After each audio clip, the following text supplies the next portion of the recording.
I'm not saying I'm going to rule the world or I'm going to change the world, but I guarantee that I will spark the brain that will change the world. And that's our job. Tell me why. Why can't we live together?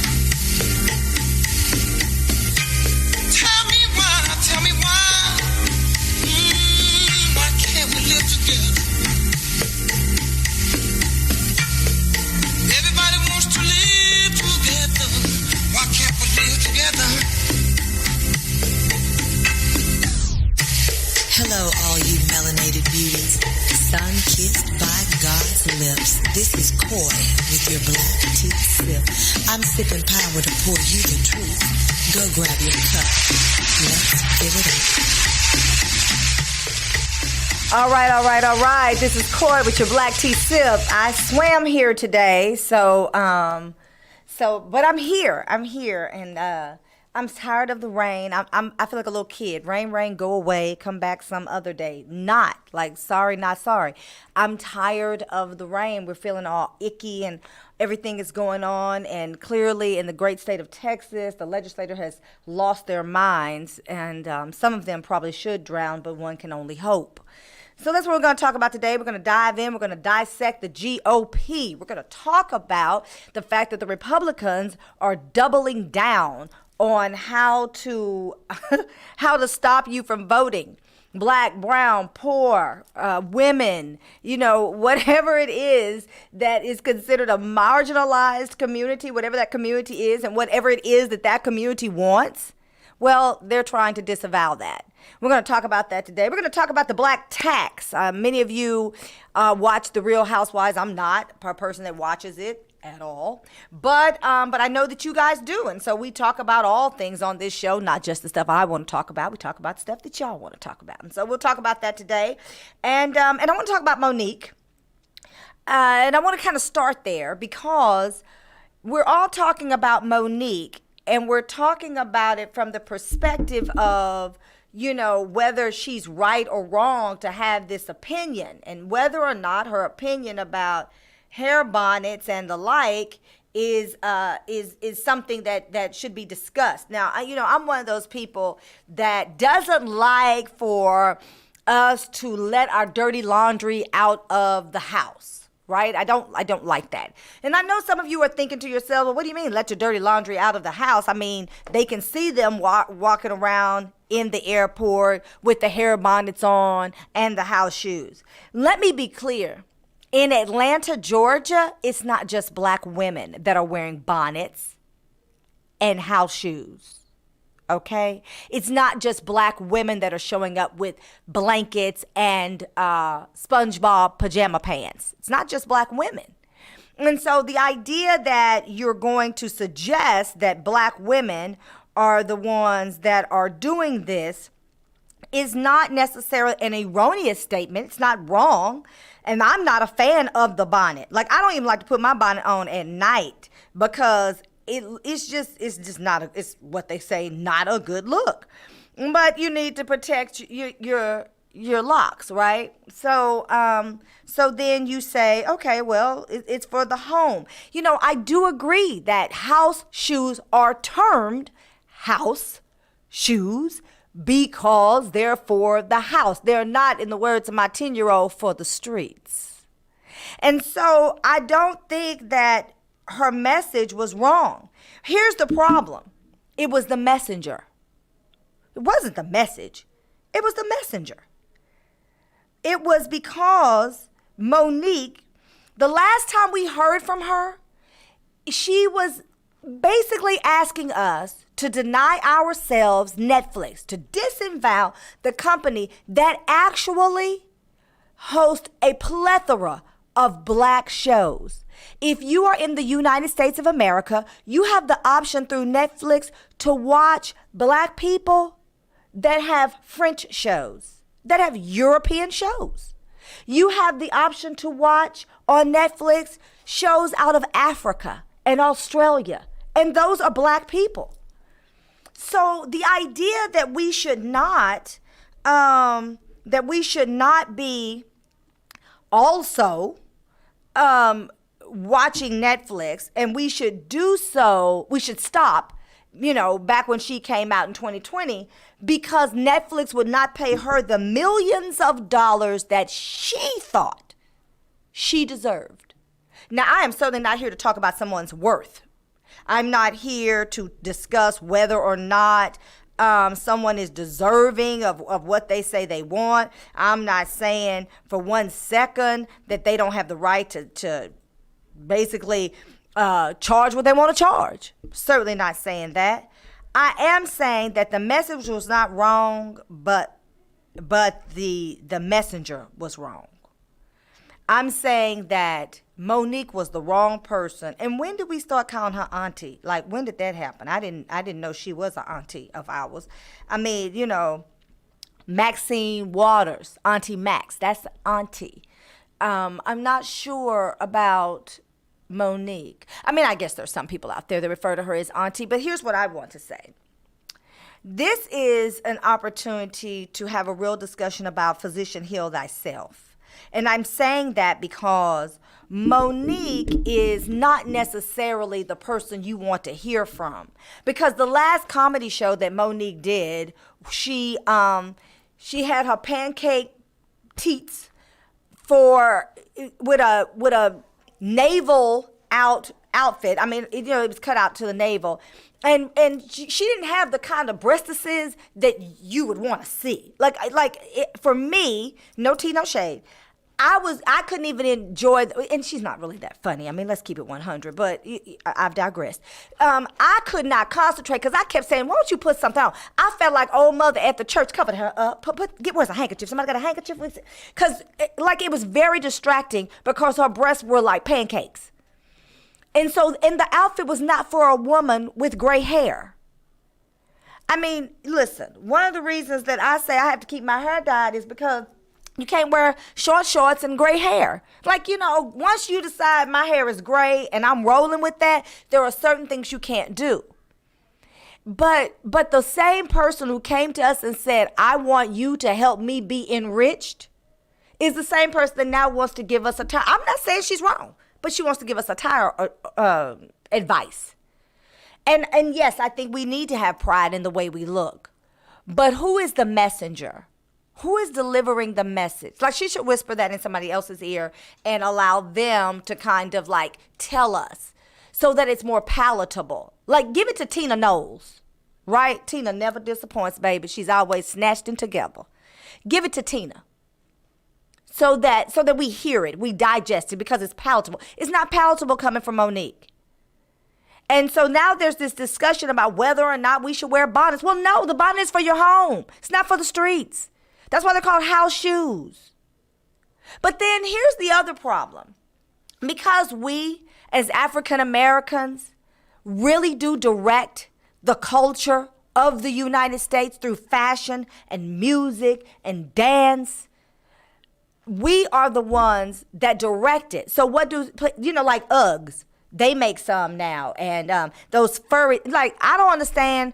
If you need fur on your shoe, and y'all know I am good for some fur now, babies. And everybody knows that. But if you need fur, why do you need it in the summertime? Why aren't your toes sweating? You not hot? I mean, I don't understand. So then I think to myself, well, now, are these boudoir slippers? You understand what I mean by boudoir?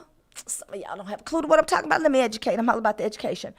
Do you all remember the movie Harlem Nights? And Jasmine Guy came out to Eddie Murphy, and she had on those little slippers. Now, she had fur all around the robe and not necessarily the shoe, but those were boudoir slippers. You don't wear them out of your boudoir. They are to dress you up and entice before intimacy. It is to make you look alluring and to prop you up without you actually having to wear high heels. So now we've reduced that and we put them on a flat shoe and we put some fur on it and then we go outside the house because everybody loves fur.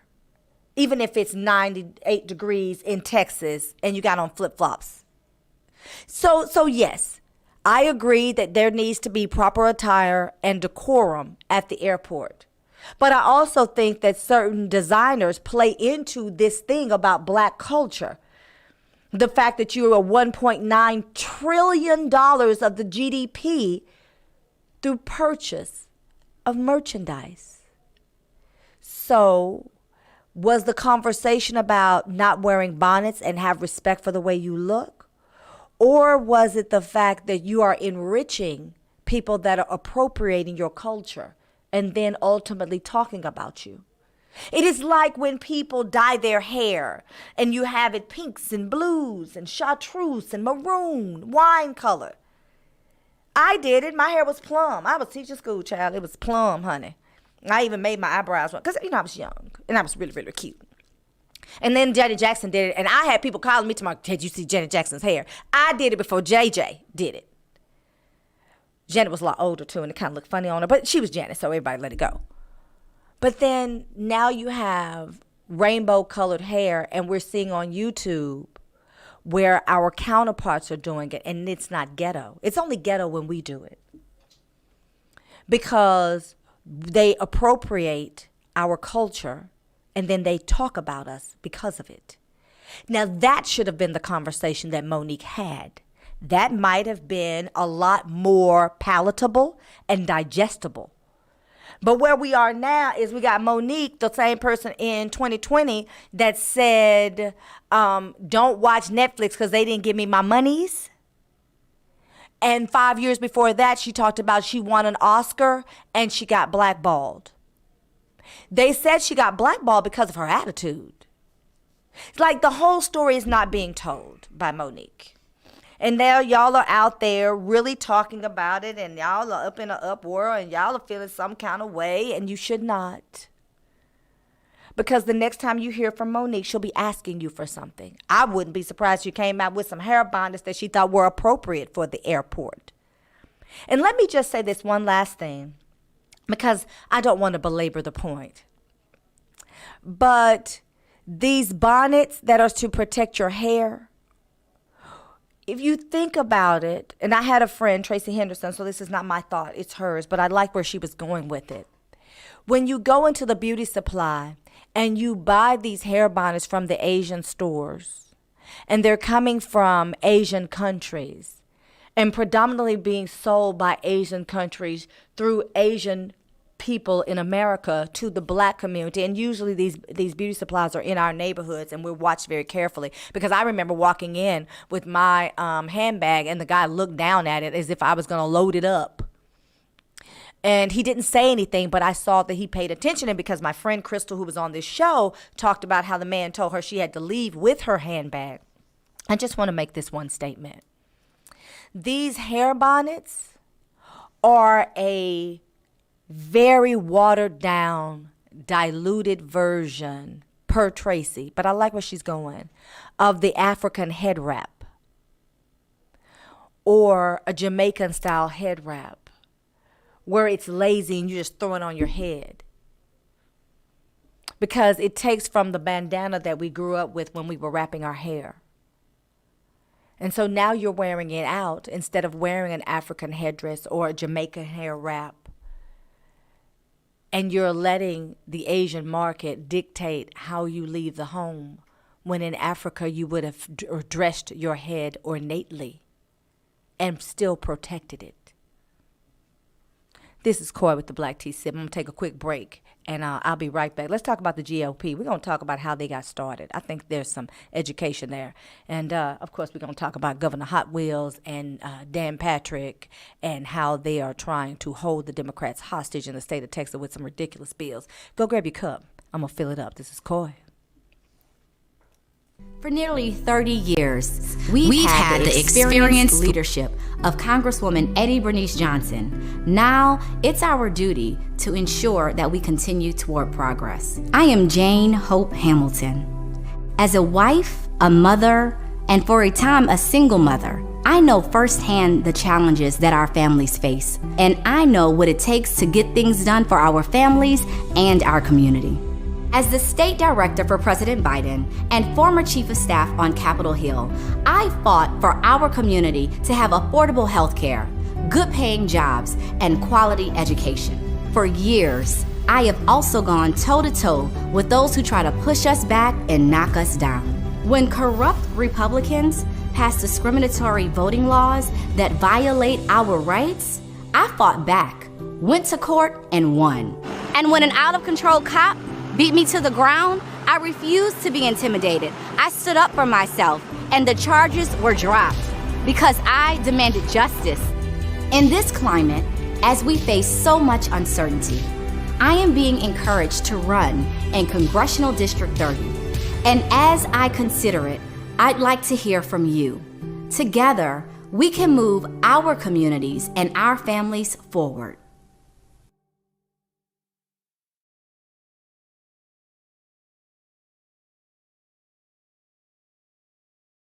Coy with the Black Tea Sip, and we were talking about Monique and bonnets and house shoes. But I want to move on to some other ridiculousness. I want to talk about the 87th session of the Texas legislature. I know everybody who watches this show is not necessarily in Texas, but, you know, when we do it in Texas, other states follow.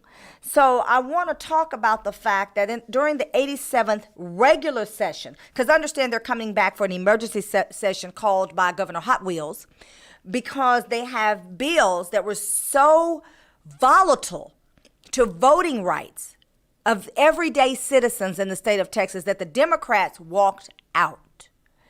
And they walked out, and so the idea that they would not be there, there wouldn't be a quorum, they couldn't vote, was not lost on Dan Patrick, who is the lieutenant governor, who was angry. And Governor Hot Wheels, who decided that he was going to dock the pay of every Democratic Congress or senator that was participatory. And so Senate, because it's a Senate bill, if it's a congressional bill, then it's a House bill, and he was going to dock their pay. They don't make that much money. I think the senators make something like $600 a day or a session. So, you know, they're not in public service for the money. They may be in public service for the power, but they're not in it for the money.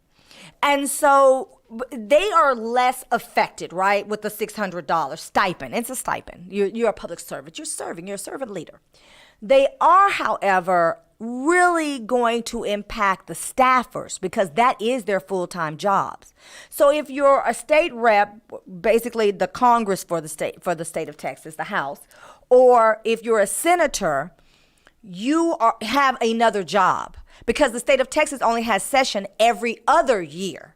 But the staffers are working all year long. So when you have a problem with your electric company, because we had Snowmageddon, and you're having a problem and you call your state rep or your state senator, there's somebody there to answer that phone because they are working even when session is not in, even when the rep or the senator are not in Austin. And then, of course, you know, they have their local offices of wherever their district is. So, but there are people that are working. So if you're in Dallas, you're going to have the state reps in Austin, and you're going to have one in Dallas. If you live in Austin, you're going to have one in Austin, and then, you know, there's supposedly a small local office that tries to help with some of the smaller issues. So to that end, those are the people that are being affected. They will not get paid. And so you have to ask yourself, when is it going to be time to roll Governor Rollaway away? And I hope it's very soon. I think everybody's waiting to see if Beto O'Rourke gets in office. I think he's waiting to see what Matthew McConaughey does. And I'm not sure why we would choose Matthew McConaughey other than anybody's better than Hot Wheels. But I'm not sure how being an actor and a celebrity and a good guy and going out on the field and loving football, you know, for UT, you throwing up the hook 'em horns, how that translates into governorship. And I'm deeply, seriously concerned about whether or not we understand that picking a celebrity may not be the best thing. We need him to be out there championing causes. We need him to be out there suggesting that these things be fixed. We need him working in lockstep with perhaps a Beto O'Rourke. But I'm not sure about Matthew. Now, I'm certainly not going to say that he was going to be a Reagan kind of governor like Reagan was president, because everybody knows that Nancy was running the White House and she was, conferring with her psychic and doing tarot card readings, because neither one of them knew what to do. They were Hollywood elite and they sold a good story, which brings me back to the Texas legislature, because the problem is that Republicans do a very good job of telling a very good story.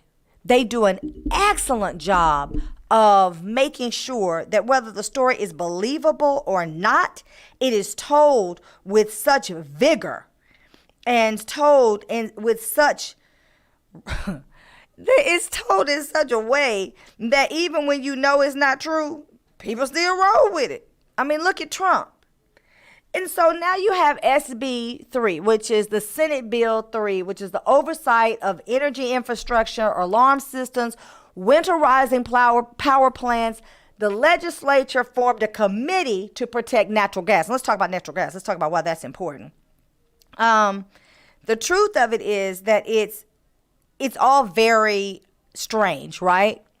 Because we had Snowmageddon. And we had Snowmageddon because they said that they did kind of a climate protection, but they didn't winterize. So what they did was they protected it from extreme heat, but assumed we would not get extreme cold, which too is very oxymoronic. I mean, I'm not fluent in it, but I know it when I hear it.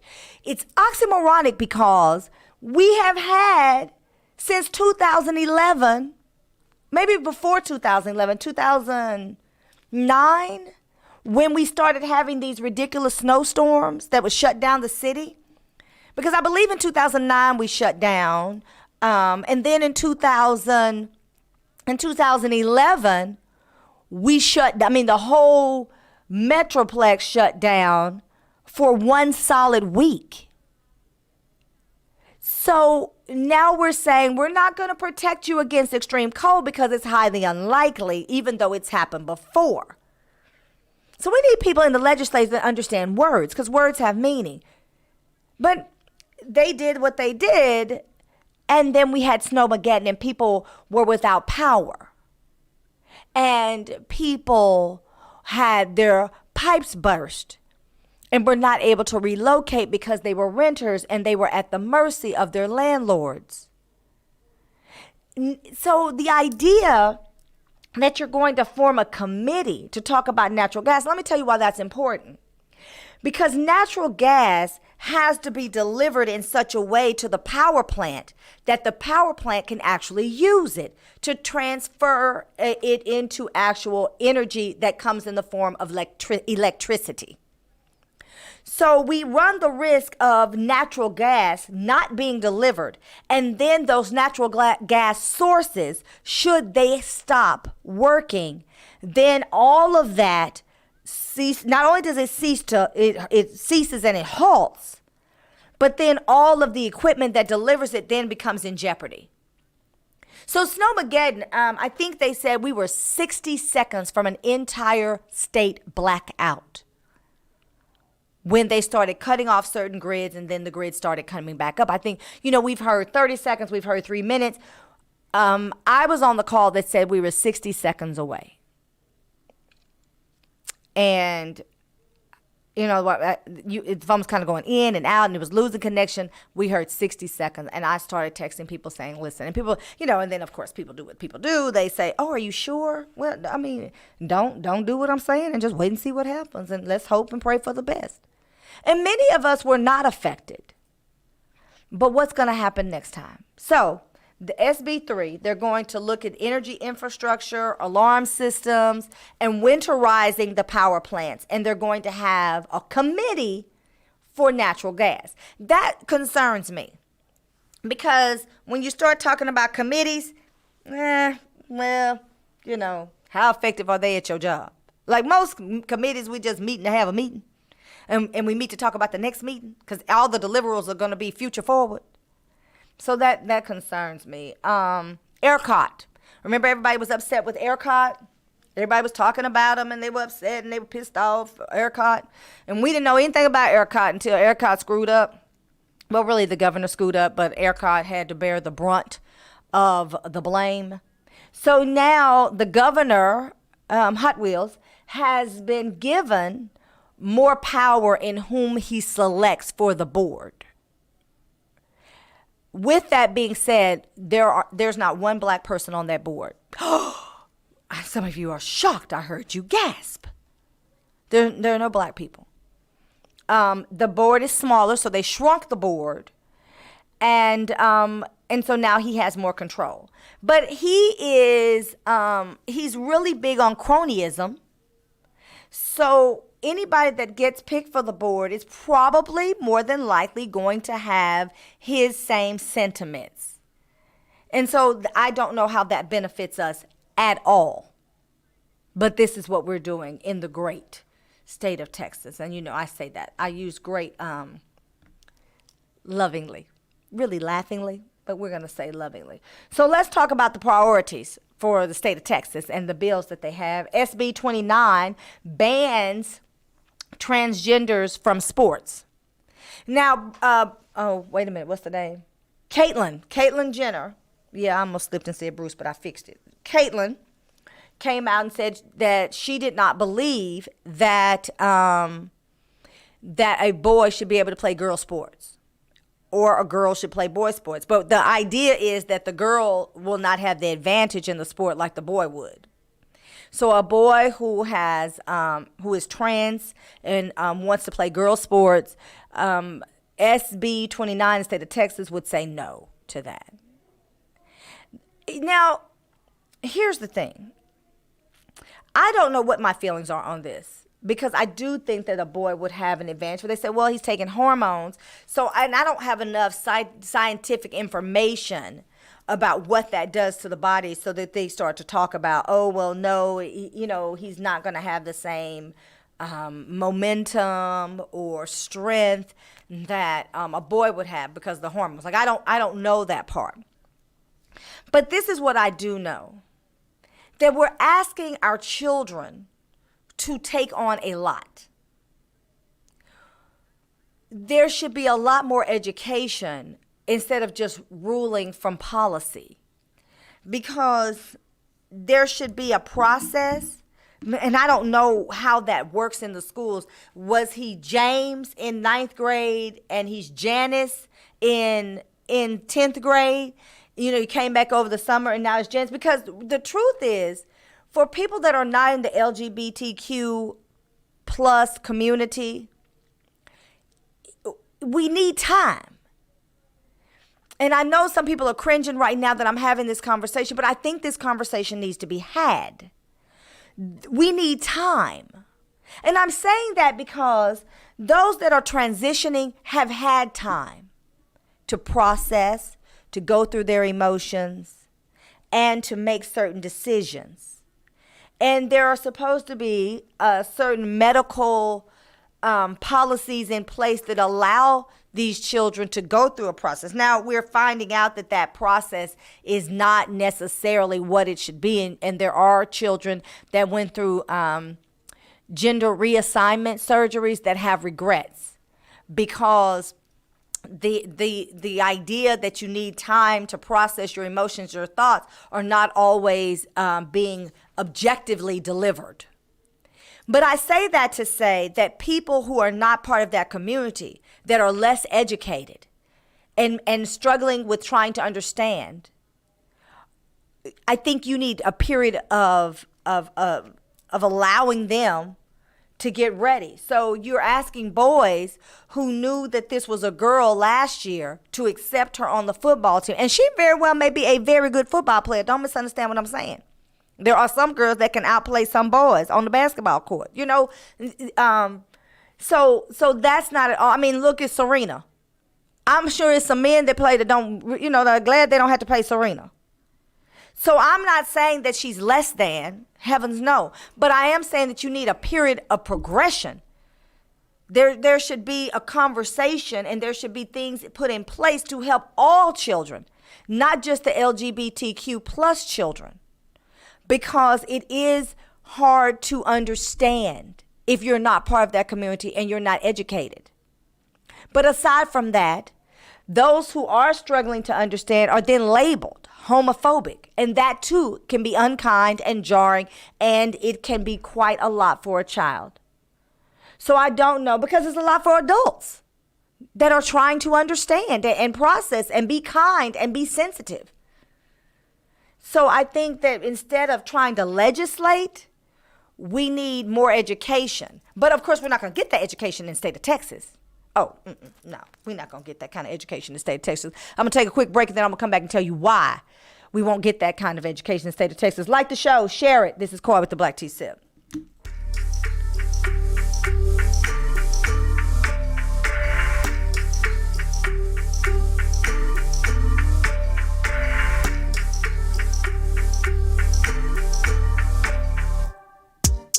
Louis on my eyes, you got them days.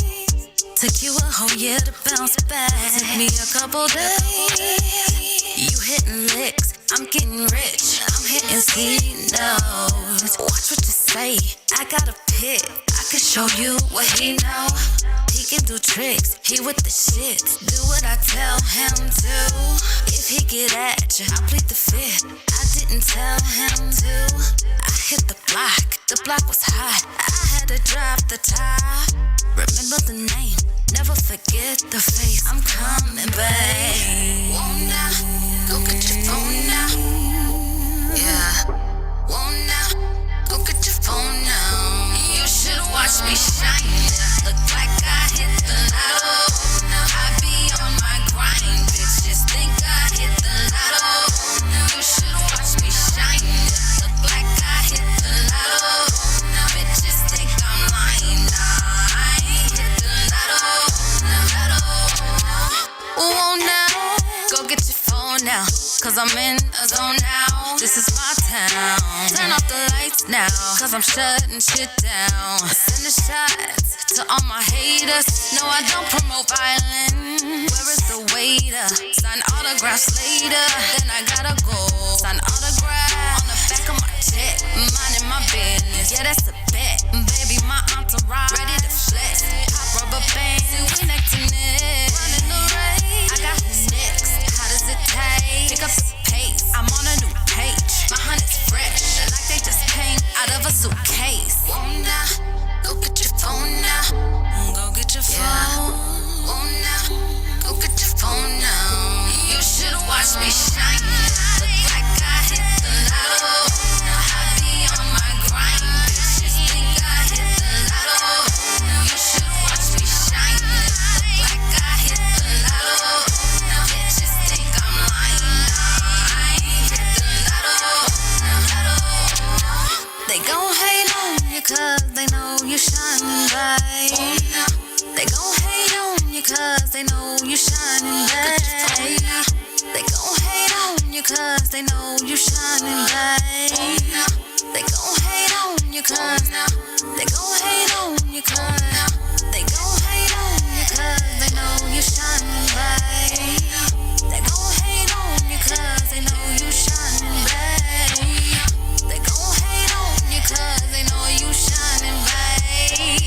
They gon' hate on you cause they gon' hate on you. Watch me shine. Look like I hit the lotto. I be on my grind. Bitches think I hit the lotto. You should watch me shine. Look like I hit the lotto. Bitches think I'm lying. I ain't hit the lotto.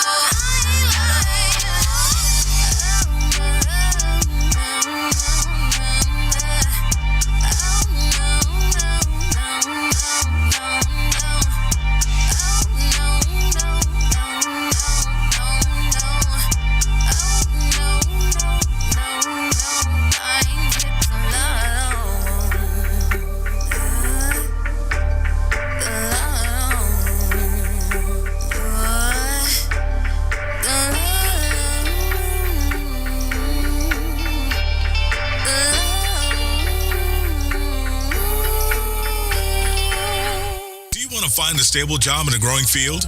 IT jobs such as network systems administrators, cybersecurity, programming, cloud, and computer systems analysts are expected to increase 25% by 2022. Texas Premier Technology Institute offers training for top certifications such as CompTIA, Cisco, and Microsoft in less than 12 weeks. And if you're unemployed or underemployed, you may qualify for free tuition. Contact TPTI at 1-888-490-TPTI or check them out on the web at tpti.us. Nourished skin is healthy skin. Simply Ardor skincare products provides luxurious nourishment for your body. Indulge in rich scrubs and body butters and top it off with our sensational and unique aromatic lines of sprays and roll-on fragrances. It's simple and lovely. Simply Ardor. Love is real. Just spread it. Coy, if you're just joining us, we were discussing the GOP and how Senate Bill 29 is to ban trans children from playing sports. And I was talking about the fact that there should be more education and not necessarily policy. And so I want to talk about very briefly about this thing about critical race theory that's going on right now. Angela, you heard about critical race theory? Critical race theory is this idea that you should teach about the effects of racism in the schools, like make it part of the educational curriculum. So when you start to talk about Black History Month, you talk about what has happened and why Black History Month is necessary. And you really do talk about the things that happen. You know, you need to talk about, if you're in the state of Texas, if you're in Dallas in particular, you need to talk about why the street is named Cesar Chavez. Who was he? Why is that important? And why was he having to fight so much for Mexican rights in this particular city, but in the state of Texas? You need to have those conversations because people have been marginalized. Well, critical race theory is being attacked by the GOP. And we talked about this briefly before, but I think one fits in the hand of the other, because the same group of people that want to suppress voting rights are the same group of people that do not want to educate about why voting rights are being suppressed. So not so very long ago, on my Black Tea Sip page, I posted a picture, and some of you heard me talk about this, of my son, who is adorable, and he's very cute because he looks like his mom. And so I had that picture up, and I said, you know, voter suppression doesn't just affect, you know, us, it affects our children, and it's kind of what I said. And so somebody came on the page, unnecessarily and unceremoniously, I must say, because it wasn't, he was kind of ignorant, and said, you know, it only takes 30 minutes to eat, so why would someone need to have water or food? Now, this begs the question, sir, why are you so dumb? Like, is this intentional dumbness or is it merely accidental stupidity? Because my mother, the great philosopher, says dumb and stupid. Now, I can deal with one or maybe even the other, but I cannot deal with both. And she says, dumb you may be able to teach, but stupid is just there forever. And so I'm wondering why this man, one, felt the need to come on there and straighten me out. But why are you so ignorant, sir? I mean, how many times do you disavow the news before you ride down the street and literally say, why are those people standing outside? You know, because they live in these little bubbles. So, of course, he's not going to do that. He's not going to say, oh, well, why are those people outside? You know, he's going to say, oh, they must be giving away chicken. But so he's on there, and I post articles. Hashtag Facebook is racist. I post articles because I got put in a Facebook timeout. And then they had to come back and say, oh, I'm sorry. I'm sure that was very unsettling, and we understand, but we just want to protect. I'm educating this man, and I'm saying, here is the information from several news sources, including Fox and Friends, that the lines were long. Now, of course, Fox and Friends spun it to say the lines were long because they were doing some hook boogieing in the precinct. But the truth is, you know, whereas on the other side of town, on the right side of the tracks, if you will, they may have, you know, 300 people come for the day, but they will have 8 voting machines. But on the wrong side of the tracks, you know who lives there. On the wrong side of the tracks, they may have 2 voting machines. And they estimate to have 1,000 people come through. That is the reality of voter suppression. That is also the reality, wait for it. You know I was going to give it to you. That is also the reality of equality. Because equality still has this separate but equal tenet in it. That the mantra still exists. It's an undercurrent, but it's still there. And so to that end, you know, this critical race theory, they don't want to teach it. In the Texas textbooks, it said that the Africans were immigrants, because now it's okay to be an immigrant unless you're Mexican. If you're Mexican, no. Or if you're Hispanic, you're coming from Ecuador or Colombia, or, you know, like, no. That's bad immigrants, bad immigrants. But when you're trying to make a point that this so-called tossed salad that's really a melting pot, then yes, immigrants are good. Yes, okay, then you can be an immigrant. So Africans came here looking for work. Why would an African come here looking for work when they didn't have anything set up? I mean, I think the Amistad was 1514, and they talked about them being forcibly settled. Like, we don't know words. Like, we don't know what that means. Force? Well, let's just look at the root word, force, out of forcibly.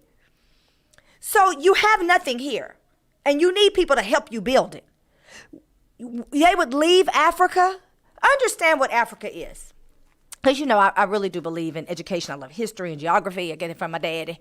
But Africa is the place where everything is. There is nothing that is needed that Africa does not have out of the 54 countries on that great continent that I like to call the motherland.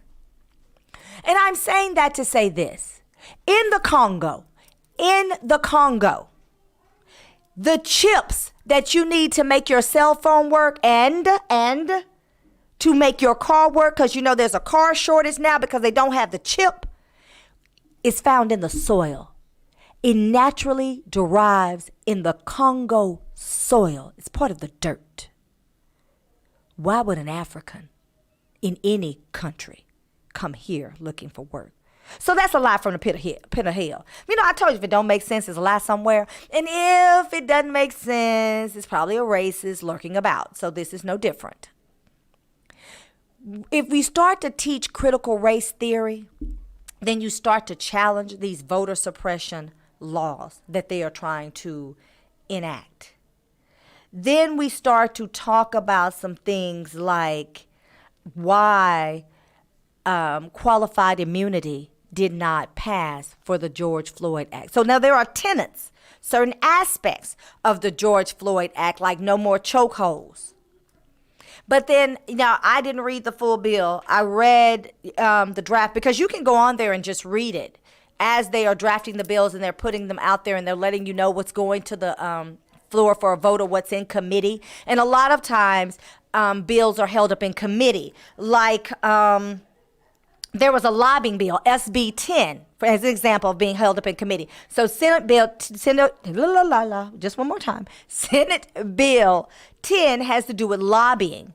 And the city of Houston, for instance, I think they paid something like $77,000 out to lobbyists to get the bill held up in committee because they didn't want to have the commercial fee that's cut. They want the commercial fee that's charged for garbage pickup. They charge those independent commercial garbage disposal companies. They pay a commercial fee to the city of Houston. Well, this bill was going to block that fee. Cut the fee. I don't want to say block it. I misspoke. Cut the fee. And in cutting the fee, Houston stood to lose $4 million in revenue. Because, you know, the GOP is trying to help their friends, the trash people. I mean, you know, like, you heard about stories like Jimmy Hoffa and how he was all into construction and trash pickup, and then, you know, nobody ever found him. Nobody ever picked him up. But, you know, it's all the mafia and the mob and all that. So the GOP has always been very helpful to those persons in trash pickup because it's a lot of money, and you really have to understand the nuances of it and be able to to hire people and know how to work trash and routes and logistics and pick up. It's not easy. And then you get government contracts. Well, the city of Houston would have lost the revenue of about $4 million had Senate Bill 10 gotten out of committee. So that's an example of how you use lobbyists, or you use your resources to stop a bill from ever getting out of committee so it never makes it to the floor, so it never gets voted on. So the idea that you can hold up legislation by paying money is very real, and it works on both sides, not the Dem side, not the Republican side, on both sides. So when we start to talk about critical race theory and whether or not children should learn about why there are protests in the street about Black Lives Matter, and why there are protests in the street about chokeholds, and why it is so critical and impactful that now Kamala Harris is in charge of reform, criminal justice reform, police reform, bail reform, but dealing with the social ills of Black and brown and poor people in this country by a woman who used to be a prosecutor, but considers herself Black and understands the community in which she derived. That's critical.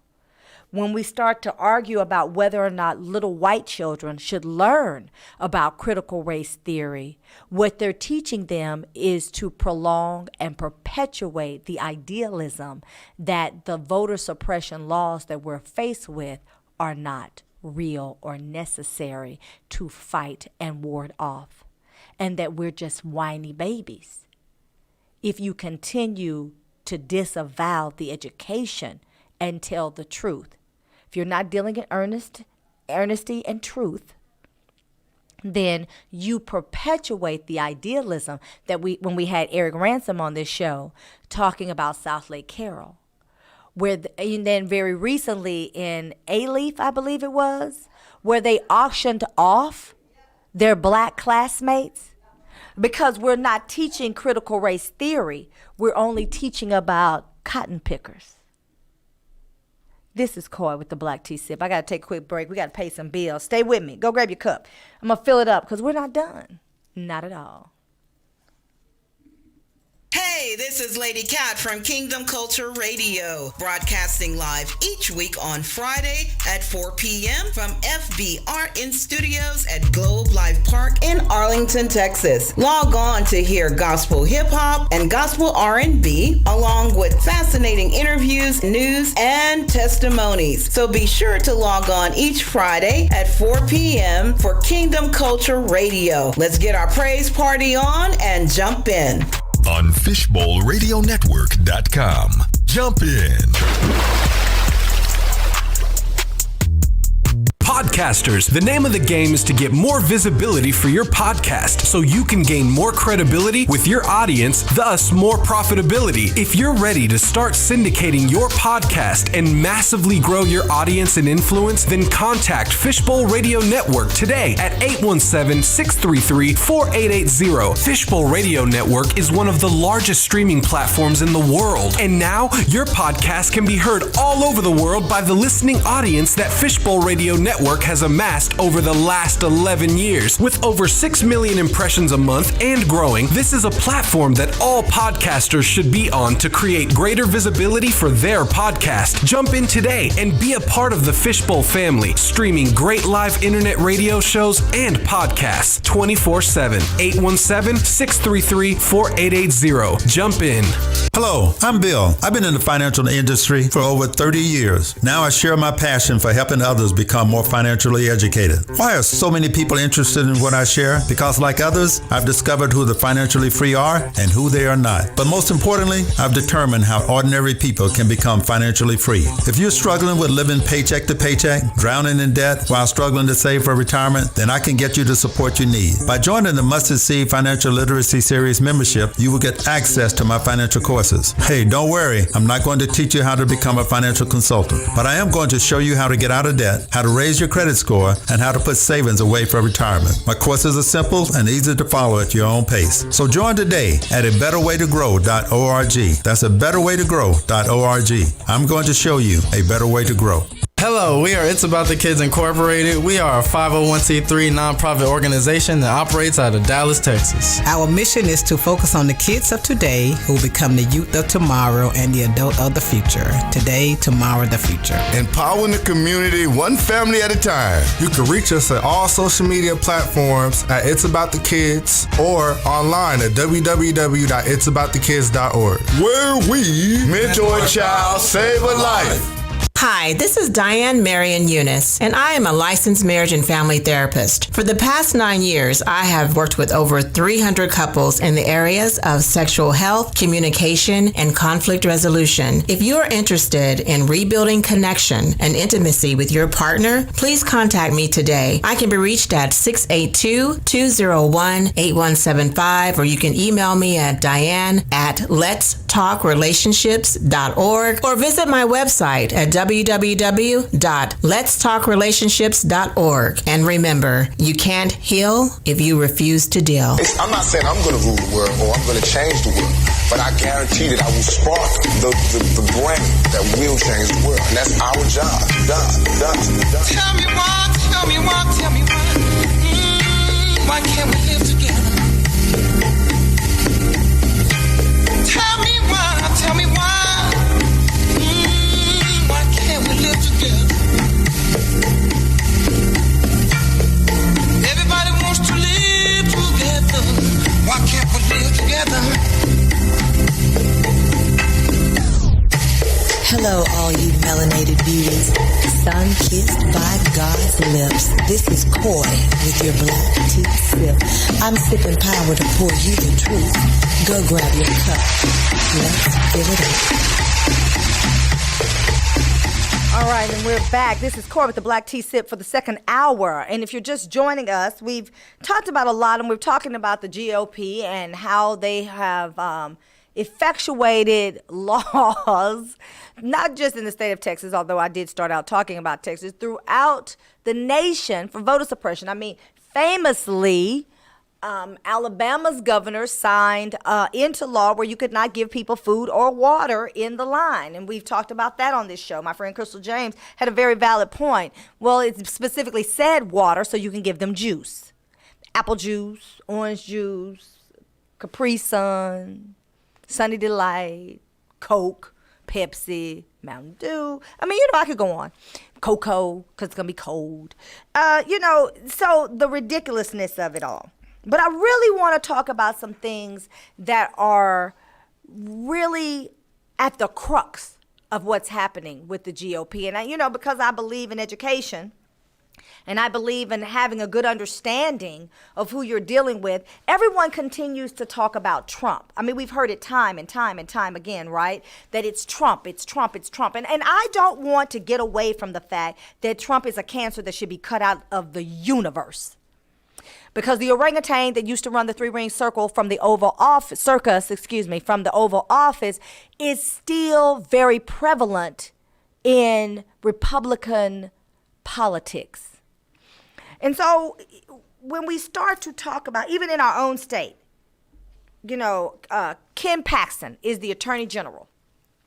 And so there are going to be some announcements and some launches of the Texas AG race. And I know everybody's kind of on bated breath between the governor and the AG, and then we'll see who's going to be lieutenant governor. We're looking at that because Ken Paxton has been indicted.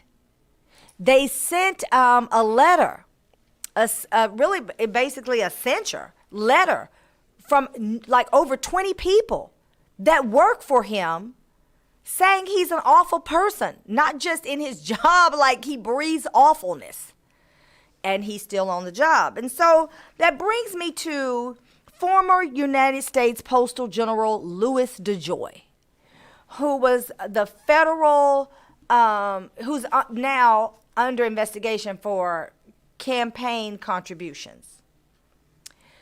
You also have Rudy Giuliani, who's being investigated. And I know y'all have heard that, so I want to touch on that a little bit because it's going to bring me to my point. Just stay with me, babies. It's going to bring me to my point. So Rudy Giuliani has been under federal investigation for more than 2 years. And last month, the press got a glimpse at the possible charges. And they're really looking at him for foreign lobbying laws connected to his work for Trump in Ukraine. And I wonder if all this hoopla about Hunter Biden sitting on this Ukrainian oil company board, is it a connection with something that Trump wanted and could not have because Hunter sat on the board? Because to me, it's very odd that they would go after Hunter for doing the very thing that they know Rudy was doing, unless we're talking about deflecting and deflating one's own action. Remember, I started out by talking about physician, heal thyself. So Giuliani is under investigation for breach of foreign lobbying laws connected to the work in Ukraine. Legal experts are saying that Giuliani's case in particular is based on the Foreign Agents Registration Act, which requires that individuals disclose to the Department of Justice any lobbying activities that they're doing on behalf of a foreign government or officials. And so, it's regarded a very serious infraction with very serious geopolitical implications. And so now you have Giuliani under investigation. You've got DeJoy under investigation. You've got Trump that's not just under civil investigation in New York, but now criminal investigation, as well as criminal investigation in Georgia. Georgia. They're saying that, messing with the Georgia elections. And, when he even talked about he needed a certain amount of votes. All of those are very serious infractions. But my question is, how many people got to go to jail that fooled with Trump? Let's talk about that. So originally, we knew that Roger Stone went to prison. He's the man that dresses like a pimp, that with the gray hair, slender man, long skinny nose, like a toucan face. Roger Stone. And so Roger Stone, when Trump's longtime friend and advisor, was convicted of lying under oath to lawmakers investigating Russian interference in 2016 for the U.S. election. Then you had Paul Manafort. Remember, he kind of looks like a gangster, dark hair, kind of talks like a gangster. They're all very pimp-esque. Anyway. Trump's foreign campaign chairman was found guilty of tax fraud and bank fraud in a jury trial in 2018. You had Michael Cohen, which is his lawyer, personal lawyer, not presidential lawyer. I want to be clear. And he's serving a 3-year prison sentence at home due to the coronavirus pandemic. I guess that did somebody some justice. He pled guilty in 2018. Michael Flynn, who, remember, he was the lieutenant general, that served as Trump's national security advisor. He was also very skinny. Maybe Trump just liked to get rid of skinny people. Okay, never mind. And because, never mind. So he pled guilty to lying to the FBI about his interactions with the Russian ambassador to the United States in weeks before Trump took office. Then you had Rick Gates. He was the former deputy chairman of Trump's campaign. He pled guilty in February of 2018 to conspiracy against the United States for lying to investigators. And he agreed to cooperate with the special prosecutor, which was Mueller. And Mueller didn't do anything we wanted him to do. Just refreshing your memory. And testified as prosecution witnesses against Manafort for his interaction and business partner, Roger Stone. Gates was sentenced in December 2019 to 45 days in jail. I guess that's what cooperation will get you. George Nader. George Nader was an informal Trump advisor on foreign policy and witness in the Mueller investigation, was sentenced in June to 10 years in prison by a federal judge in Virginia. He pled guilty to possessing child pornography and bringing a boy to the United States for sex. These are Trump's friends, mind you. Remember Epstein? I'm just going to leave it there. George Papadopoulos, former Trump campaign advisor, was sentenced in September 2018 to 14 days in prison after pleading guilty in October 2017 to lying to the FBI about his contacts with Russian officials and a Maltese professor who told him the Russians had dirt on Clinton. But if you have dirt on Clinton, you just go to jail for 2 weeks. That sounds like they tried to get their kids in school. Bump. So here we are. All of these people have gone to prison, have pled guilty. We got Trump under investigation. Giuliani for lobbying Ukraine officials and seeking to oust the U.S. ambassador, Marie. Remember this? Yovanovitch?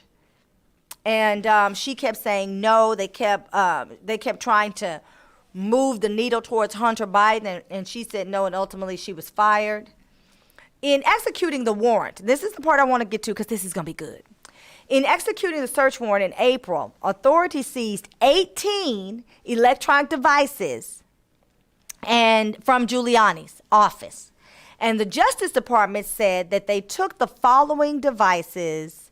They took the devices, following a period during which Giuliani and Trump made efforts to overturn the results in 2020 presidential election. Now, in order for them to use that information, they have to get a judge to execute another warrant specifically about the material that's on there. And I don't know that they're going to do that, but I think they're going to pass it along to the people that are already looking into his interference with the United States election, Joe Biden versus Trump.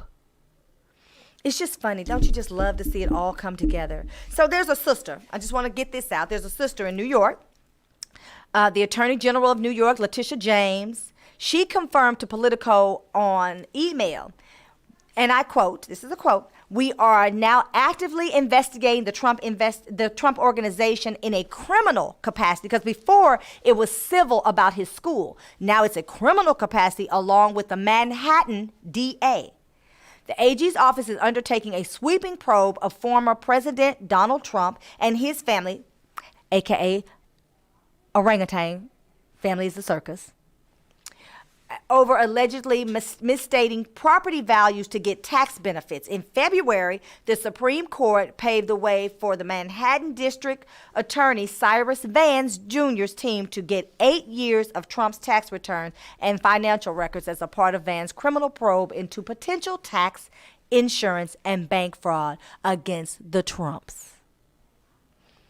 So the new development appears to expand a potential of liability for Trump, for Giuliani, who are now facing separate criminal probes from prosecutors in New York, and also suggests a collaboration in two investigations that we know of, the Manhattan DA's office and the Attorney General of New York. But I do think that we're going to find some other things to be shared. This is Coy with the Black Tea Sip. We're going to talk about how the GOP has revamped the way that they suppress the vote. And we'll talk about that at length because there are some things I feel like you need to know. Who really started? It wasn't Trump. It wasn't Governor Hot Wheels. It wasn't Ted Cruz. This is Coy with the Black Tea Sip. Stay with me in a minute.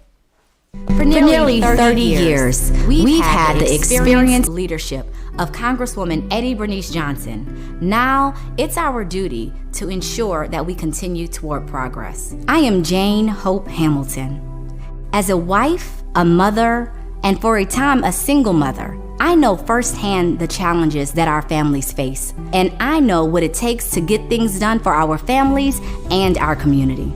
As the state director for President Biden and former chief of staff on Capitol Hill, I fought for our community to have affordable health care, good paying jobs, and quality education.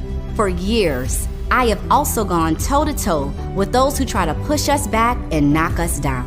When corrupt Republicans pass discriminatory voting laws that violate our rights, I fought back, went to court, and won. And when an out-of-control cop beat me to the ground, I refused to be intimidated. I stood up for myself, and the charges were dropped because I demanded justice.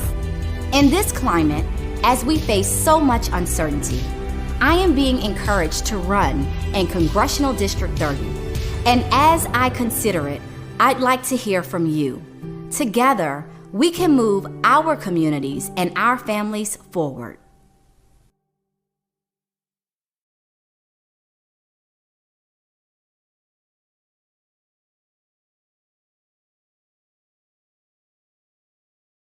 Affairs that we're in with the new laws that are coming out that are suppressing our vote, and how they are legislating this suppression without without any there's no retribution, there's no real recourse. Now we're looking at the census, and they're going to start chopping up places. They're going to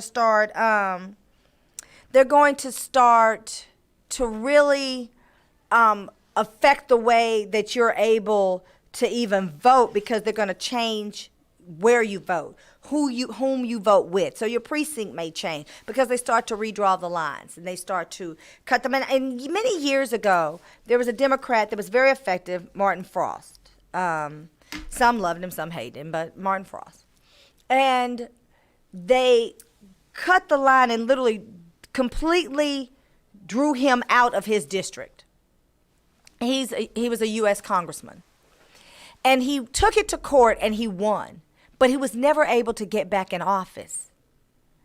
And that is, to me, the greatest injustice, that the court, now you can have something happen and you can run to state court and you can get a judge to give you a temporary restraining order and enjoin someone from doing something to you, like taking your property, for instance, or you can go to court and file bankruptcy, which enjoins them from taking your property, your car, or your home, for a period of time. And then the court will listen to the merits of the case. But they'll stop it right then, except when it seems to be about voting and who represents you in Congress.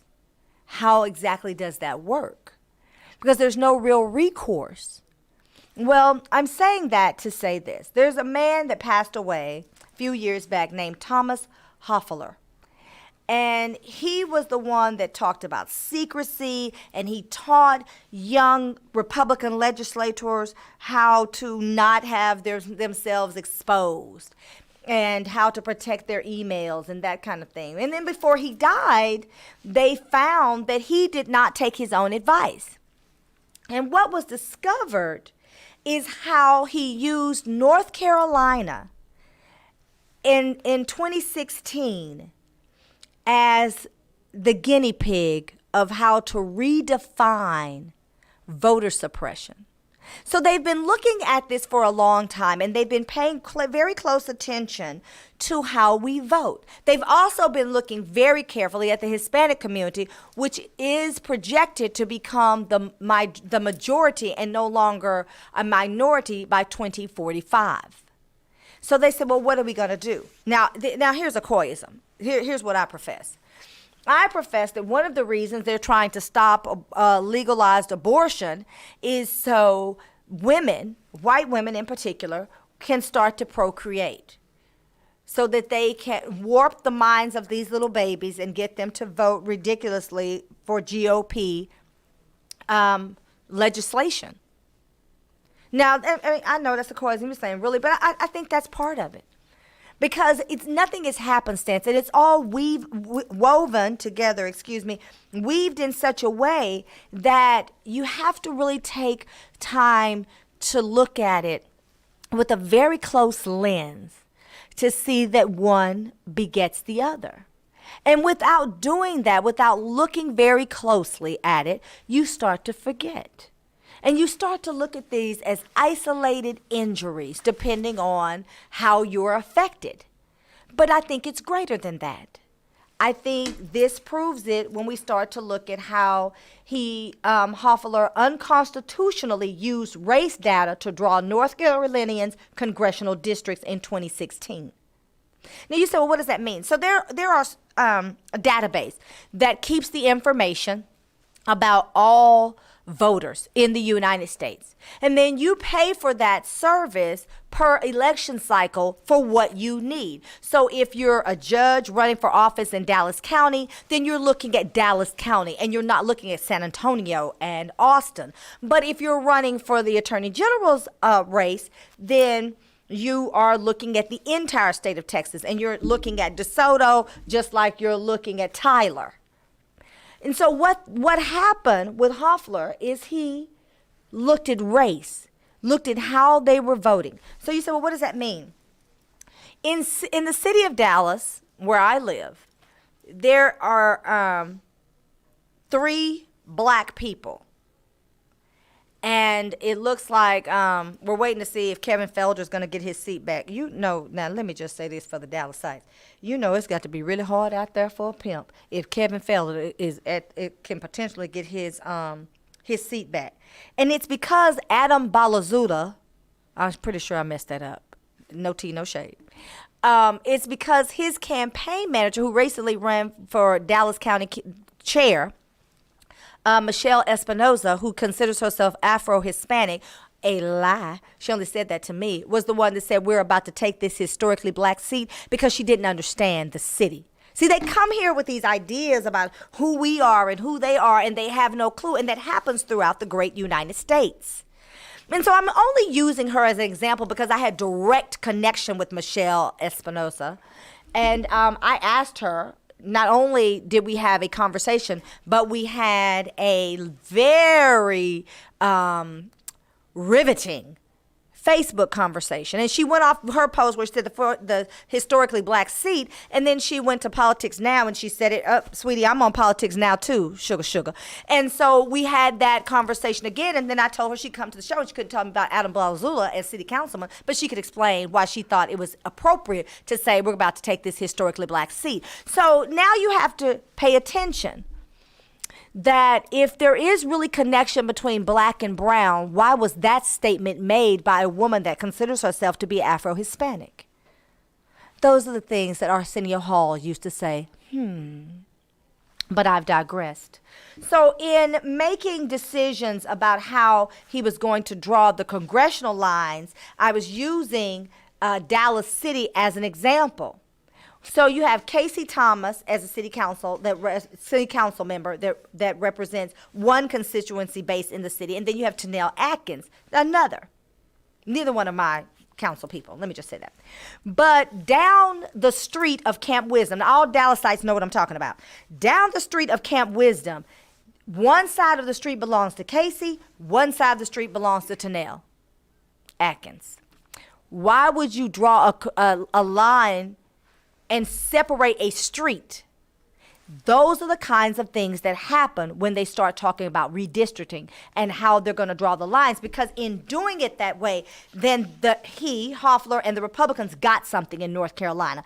They either split the black vote so that it went to areas that voted more on a Republican base, and you had a sprinkling of Democrats, and so then you lose a Democratic precinct. And so you lose those numbers that you get to count for the haves and the have-nots, the winners and the losers.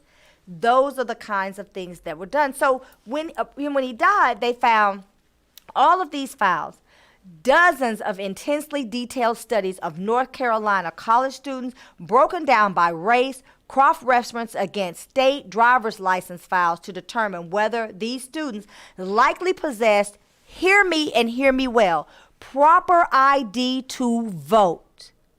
I told you, these things happen, and they're not by happenstance. This is not just happening in Texas. Remember I told you, and we just ran her commercial, Jane Hamilton has an exploratory committee.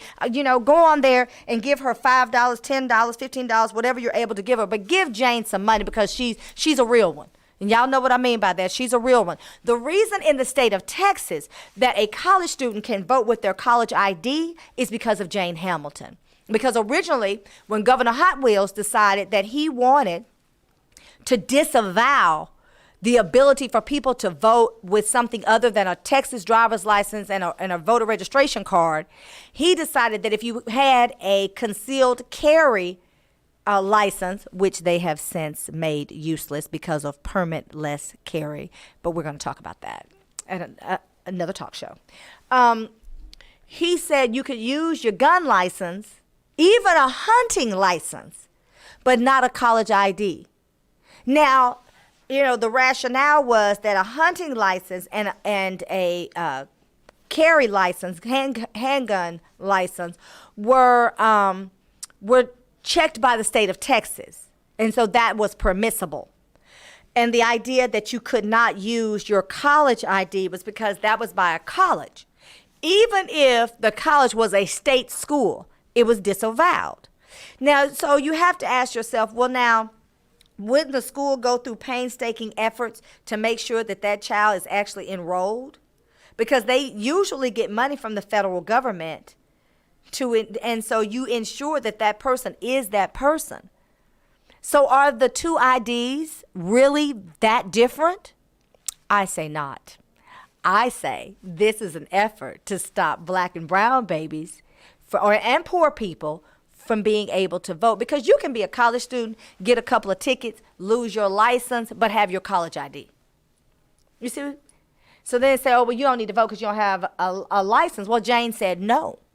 And she sued Governor Hot Wheels, and she won. But what I want you to see is the connection.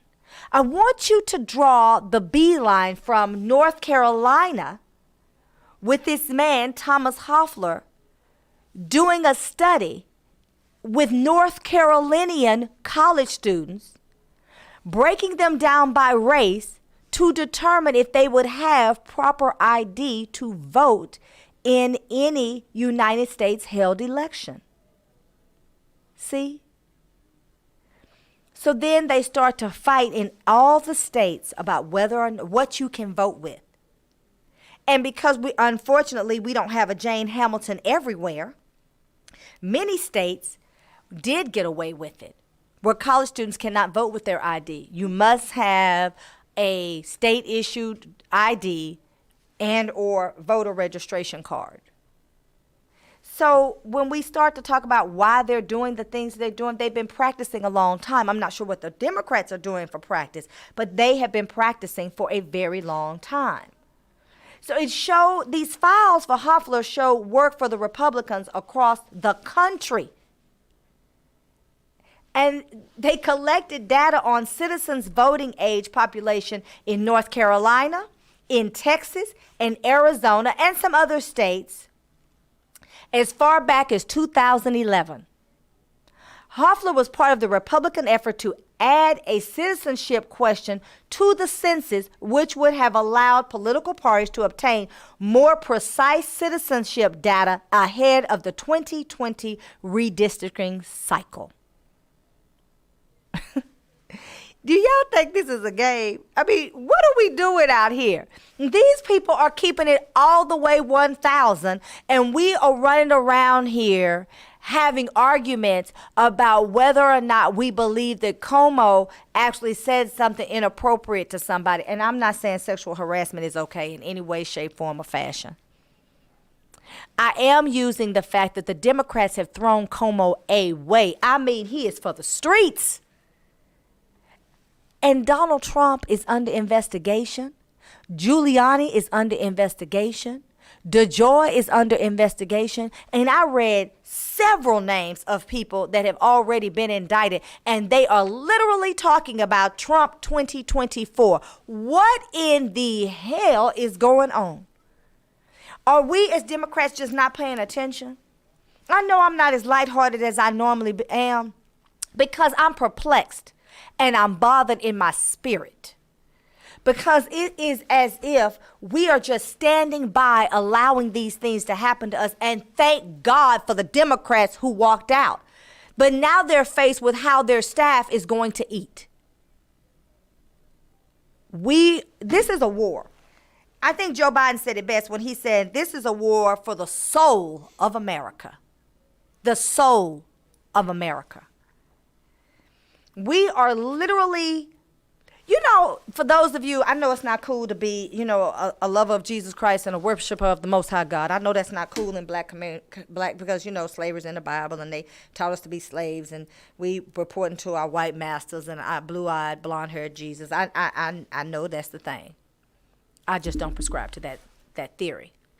But I am going to use this. You know,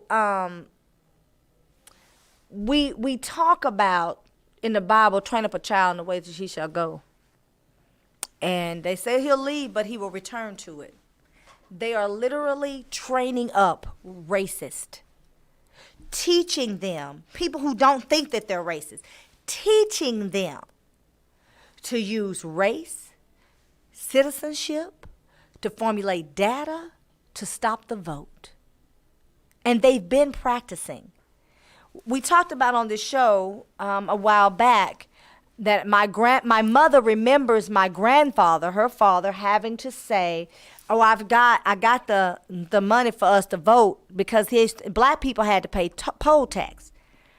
It was $2.20. It would take my grandfather about a year to save up, and it was $1.10 for him and $1.10 for my grandmother. And he would say, "Zelda, I've got the money," so that they could vote. I talked about literacy tests. And kind of like the STAR test and state tests all over the United States so that children can get out of high school, it was really for black children. It started in Arkansas because they're not really intelligent in Arkansas. And so, yeah, I said it out loud. And so Bush goes and gets the test that was really adopted under Bill Clinton when he was governor of Arkansas. I know it's Arkansas, but it's just a stupid name. Arkansas. And so that was considered the dumbest state in the United States. And that's not a quoism. I mean, that's factual. It's Googleable, baby. And so Bush found a way for he and his cronies to get kickbacks off of administering the test. I don't think Bush could have passed it, bless his heart. He's a funny man, but, he's just not intelligent. He probably should have been born in Arkansas. But I've digressed. And so with that being said, they adopt this test, and then they look at the test, and they look at the scoring, and they determine how many prisons they are going to build. Children in Texas start taking the test in the 3rd grade. Do you see what is happening? Are you paying attention? Because this doesn't just affect black people. No, that test did not just affect black people. I knew a girl who flunked it, and I don't think she flunked it because she wasn't smart, although she did struggle in school. I think she had a learning disability that they weren't well versed on how to deal with, and I think she had so much test anxiety, there was no way she was going to pass it after she failed it twice. She literally had to fly to Austin to take it because she got a certificate saying that she had attended high school. But because of that test, but for that test, she did not get her graduation diploma, which means she couldn't go on to school. Couldn't get, certain jobs require a high school diploma at minimum. So when we start to look at how they are dissecting race and citizenship and what exactly is going on, you need to be very mindful that when I said several weeks ago that this is Jim Crow 2.0, I wasn't being coy, pun intended. I was being serious. I was literally talking about the fact that they keep practicing how to get us. And we out here throwing Como away. I'm not saying we need to keep him. Maybe he is for the streets. But that should not be our attention. Because Como is someone who's not afraid of a fight. So we shouldn't take down our fighters when Donald Trump is under investigation and is talking about becoming president in 2024. And Ken Paxton, the attorney general of the state of Texas, is under indictment and still on his job. I just feel like the Democrats have it so screwed up. And so if you're just joining us, we are talking about Thomas Hofeller, who died a few years back. And, I felt the need to bring up this article. It's by the New Yorker. You're welcome to go on there, Google Thomas Hofeller, New Yorker, and it'll come up for you. You can read it for yourself.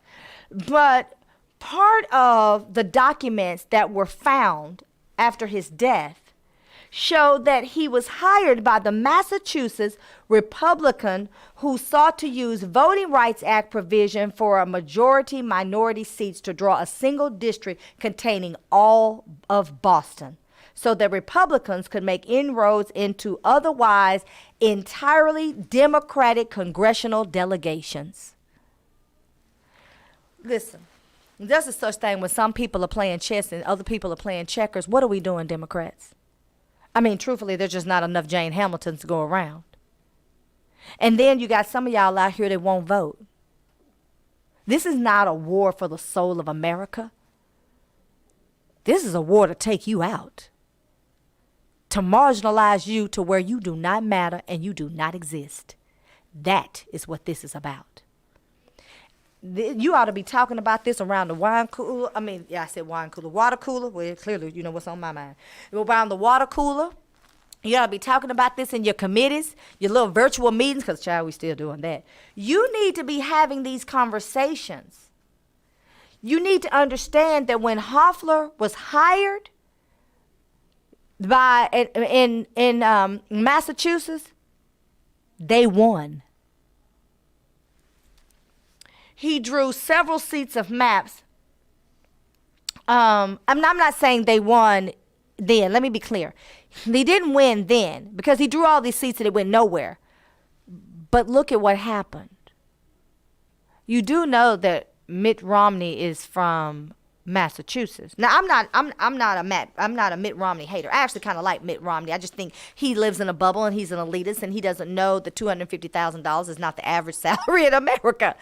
And they killed him for that. But he did have state health care that worked. If you're in Texas, you know about Medicaid. It does not work.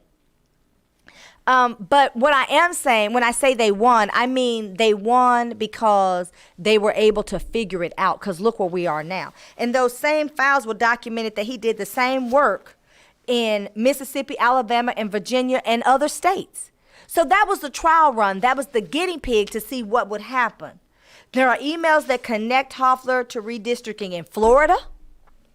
Top Republican officials in the state have denied that they played any official role in drawing the state's legislative and congressional districts in 2011. A 2010 state constitutional amendment barred partisan gerrymandering in Florida. An email showed that Hoffler communicated with and visited top GOP political operatives in Florida in 2011. 2011. You know that we lost Florida when we should have had Florida in the bag for Biden when it was Biden versus Trump. I mean, I know I kind of built it up like it was a sparring match, but it was, wasn't it? So they won because all they did was put in practice. They didn't even expect to win then. But they wanted to see what was going to happen. They built their hypothesis and they executed. Most of Hoffler's work pertains to work in North Carolina, where he drew and defended in court the state's legislative and congressional maps multiple times. Judges ruled them to be either constitutionally partisan or racially gerrymandering. The congressional lines that helped draw in 2016 were struck down by a federal court as a partisan gerrymander. That decision was vacated this past June. He struck it down in 2016. It gets to the Supreme Court this past June, and the Supreme Court rules in favor 5-4. Remember when I said they won? One of what I think is the ugliest gerrymandering cases in North Carolina for the whole state is the congressional district line that cuts in half the nation's largest historically black college, North Carolina A&T. What up, Patrice? North Carolina A&T State University in Greensboro. Butchered it because they knew that was a Democratic district. The district line divided the majority-minority campus and the city so precisely that it all but guaranteed it would represent in Congress by 2 Republicans for 4 years to come. Do you not see that they're now starting to execute their plan all over the United States? You know, there's so much that happens. We're dealing with vaccinations. And Joe Biden is coming under fire because they're saying you're not sending enough vaccinations throughout the world. And it has become the responsibility, see how I snuck that COVID corner in there? Become the responsibility of America to vaccinate the world. And I wonder sometimes if all of this negative press that Mr. Biden gets as president of this United States, returning it from a circus to an actual Oval Office, is to distract us from all of the things that are going on in the background. Because when we start to look at North Carolina Republicans, you know, deny that the 6th and the 13th congressional districts were intentionally drawn to dilute the black voting power, you can look at it and tell that's exactly what they did. They deny it, but what is the recourse? To just grin and bear it? Take it on the chin? Take it in the woohoo? You know, like Trump was trying to tell you to put the disinfection and the, you know, and the bleach in your mouth, and like that's how we supposed to take it? Pretty much.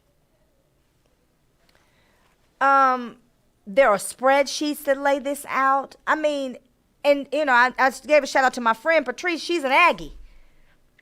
This directly affects her alumni. We can't even get the Republicans to allow for a committee to really look at January 6th. And we're saying that Joe Biden's not doing a good enough job sending vaccinations around the world. I'm not saying the world doesn't need help. I'm not saying that at all. I am saying that how come it's our job? I want y'all to think about what I'm saying, because we are under siege as Democrats, as black, as brown, as marginalized, as poor. And I'm going to leave you with this. Very recently, a Native American tribe took on the request for asking for the ability to have on its sovereign land a distillery. And one of the things that was said was before they weren't able to have a distillery. And the sovereign land being able to have a distillery was signed, that law was signed by Donald Trump. When you start to ask why people like Donald Trump, it's for their own personal reasons. That is why they like Donald Trump. It's because they don't look at it as a whole. They should be like Mama Alice, who was released by Trump and sang the song and said, yeah, and thank you, and her and Kim are best friends, BFFs forever. But truly, they should have been like her. Says, well, I'm going to vote. Basically, she said, I'm going to vote my conscience, which means not for Trump, even though he did commute her sentence. We need to look at the bigger picture. We've got people working against us. Angelo is my engineer. He's Mexican, and he understands what it's like to be living as a brown person. His sister, Carly, had a conversation with me because they're very fair-skinned.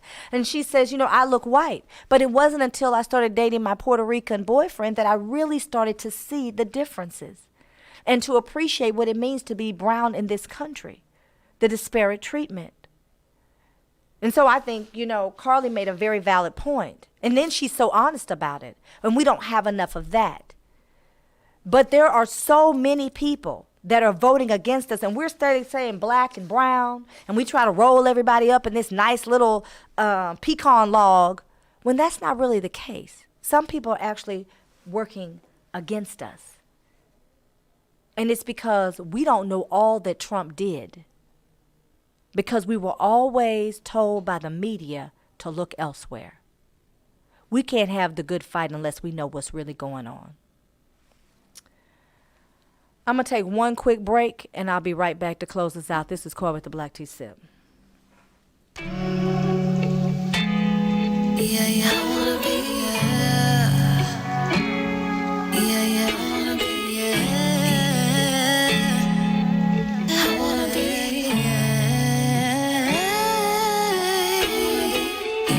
keep on asking me where I wanna be. I wanna be next to you. Baby, I'm thankful for the game that you're teaching me. I take it to heart. I want a piece of you. I wanna be yours. I wanna know what you're thinking. And when we talk, what you feel. There is a problem, babe. Don't know if it's real or not. I know what I feel. I need some more of you.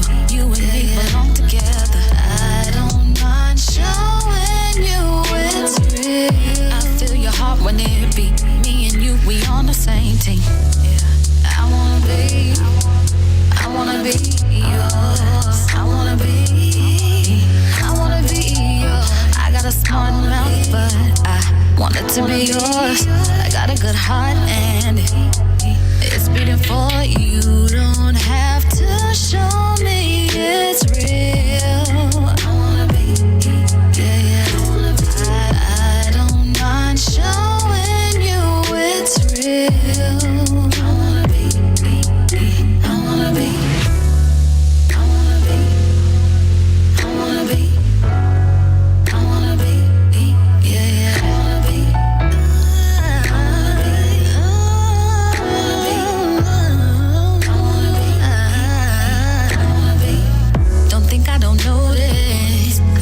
Glowing up, you taught me the basics about diamonds and snakes.